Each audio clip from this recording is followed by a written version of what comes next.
बिहार विधानसभा चुनाव के लिए एनडीए का चुनाव प्रचार ऑफिशियली शुरू हो चुका है और पीएम मोदी ने समस्तीपुर की अपनी पहली रैली में ही एक नई राजनीतिक चाल चल दी।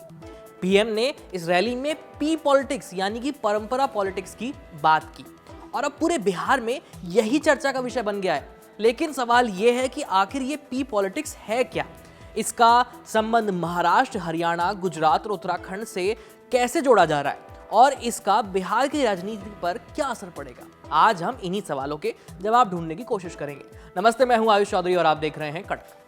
समस्तीपुर की रैली में पीएम मोदी का भाषण जितना सरल लगा उतना ही गहरा संदेश इसमें छिपा था, खास करके एनडीए के मुख्यमंत्री चेहरे को लेकर। नीतीश कुमार को उम्मीद थी कि पीएम मोदी उनके नेतृत्व पर मुहर लगा देंगे और हुआ भी कुछ वैसा ही। मोदी ने सीधा ऐलान तो नहीं किया, लेकिन संकेत साफ था, यानी न हाँ बोली उन्होंने ना कही, लेकिन बात सभी समझ गए।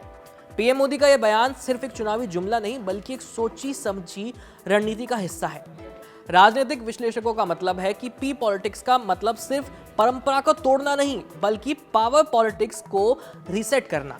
मकसद ये दिखाना है कि बीजेपी अब हर 5 साल में सत्ता बदलने की उस पुरानी राजनीति की जो परंपरा थी उसको खत्म करना चाहती है, जैसा उसने महाराष्ट्र, हरियाणा, गुजरात और उत्तराखंड में किया। अब इस बयान के 2 मतलब निकाले जा रहे हैं। पहला, नीतीश कुमार के समर्थकों के लिए मोदी का संदेश है कि जैसे महाराष्ट्र, गुजरात और हरियाणा में बीजेपी ने विपक्ष को मात दी है, वैसे ही बिहार में भी एनडीए के नेतृत्व की जीत तय है और नीतीश कुमार मुख्यमंत्री बने रहेंगे।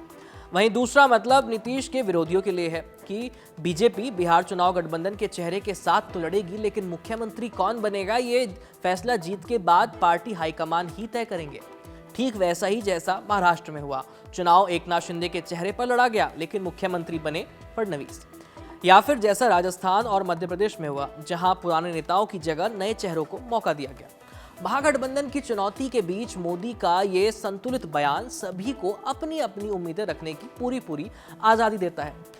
नीतीश समर्थक इसे हाँ मान सकते हैं, जबकि उनके विरोधी इसे नए बदलाव की तरह देख सकते हैं। रैली में मोदी ने कहा कि महाराष्ट्र, हरियाणा, गुजरात और एमपी, यूपी और उत्तराखंड में एनडीए को फिर से बहुमत मिला और बिहार में भी वही इतिहास दोहराया जाएगा। अब सवाल उठता है कि अगर नीतीश कुमार के नेतृत्व में एनडीए रिकॉर्ड तोड़ देगा तो मुख्यमंत्री कोई और बनेगा क्या? और अगर नहीं बने तो क्या बीजेपी चुनाव के बाद कोई नया राजनीतिक प्रयोग कर सकती है? ये वही सस्पेंस पॉलिटिक्स है जो मोदी और शाह की जोड़ी अक्सर अपनाती रहती है। चिराग पासवान जो खुद को मोदी का हनुमान कहते हैं और जीतन राम मांझी जो खुद को मोदी का चेला बताने से नहीं हिचकते, दोनों ने मोदी के नाम का इस्तेमाल अपने अपने भाषण में किया। यानी उन्होंने बिहार की राजनीति के हर धड़े को संदेश दे दिया है कि हर किसी की जगह तय है, बस सही वक्त का इंतजार करिए। कुल मिलाकर पीएम मोदी की पी पॉलिटिक्स एक ऐसे राजनीतिक फॉर्मूले का नाम है जिसमें हर पक्ष को उम्मीद भी दी जाती है और अनिश्चितता की भी जगह छोड़ दी जाती है। नीतीश समर्थक इसे भरोसे का संकेत मान रहे हैं, जबकि उनके विरोधी इसे आने वाले बदलाव की भविष्यवाणी समझ रहे हैं। और शायद यही पीएम मोदी की असली रणनीति भी है, ऐसा बयान देना कि जो हर परिणाम के बाद सही साबित हो। अगर नीतीश मुख्यमंत्री बनते हैं तो कहा जा सकता है कि मैंने तो पहले ही कहा था, अगर नहीं बनते तो जवाब भी तैयार है कि मैंने ऐसा कब कहा था। यानी बिहार की राजनीति में मोदी का ये पी पॉलिटिक्स सिर्फ परंपरा नहीं बल्कि पॉलिटिकल प्रिडिक्शन का मास्टर स्ट्रोक भी साबित हो सकता है। फिलहाल इस खबर में इतना ही। जाते जाते कड़क कैंपेन के बारे में भी जान लीजिए। कड़क कैंपेन सांस लूं या जी लूं का हिस्सा बनिए और कमेंट में लिखिए #right2breathe और बताइए हमें कि कैसे पॉल्यूशन फ्री बनेगा इंडिया। अपने आइडिया और सुझाव हमारे साथ कमेंट सेक्शन में जरूर शेयर कीजिए।